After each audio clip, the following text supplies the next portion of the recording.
नमस्कार मंडळी, स्वागत आहे तुमचं आमच्या चॅनलमध्ये। आवाज महामुंबईचा, शोध बातमीचा, कौल मनाचा। चला तर मग आमचे चॅनल लाईक करा, शेअर करा आणि सबस्क्राइब करा। धन्यवाद। म्हसळ्यात शिंदे सेना काँग्रेस युतीची नवीन समीकरणे घडायचे होते तेच घडले। नगरपंचायतीवर शिवसेना भगवा, काँग्रेस शिंदे सेना एकत्र येत सत्ता स्थापन। म्हसळा नगरपंचायतीच्या राजकारणात अखेर अपेक्षेप्रमाणे मोठे सत्तांतर घडले असून नगराध्यक्ष निवडणुकीत शिंदे शिवसेनेने बाजी मारत नगरपंचायतीवर पुन्हा भगवा फडकविला आहे। काँग्रेसच्या पाठिंब्याने शिवसेनेचे शाहिद जंजीरकर यांची नगराध्यक्षपदी निवड झाली असून राष्ट्रवादी काँग्रेसला मोठा धक्का बसला आहे।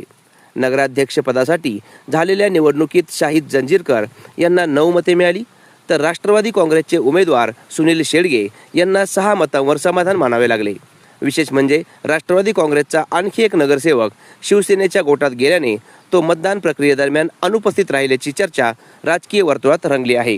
17 सदस्य संख्या असलेल्या म्हसळा नगरपंचायतीत राष्ट्रवादी काँग्रेसचे 13 सदस्य होते, मात्र त्यापैकी 8 नगरसेवकांनी पक्षांतर केल्याने राष्ट्रवादीची ताकद मोठ्या प्रमाणात कमी झाली आहे।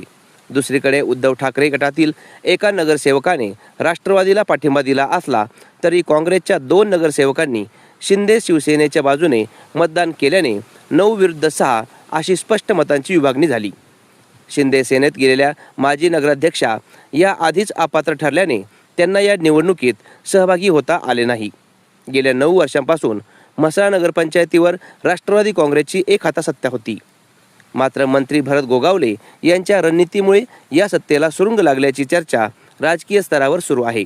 या घडामोडींमुळे खासदार सुनील तटकरे आणि मंत्री आदिती तटकरे यांना त्यांच्या मतदारसंघात मोठ्या राजकीय धक्का बसल्याचे मानले जात आहे।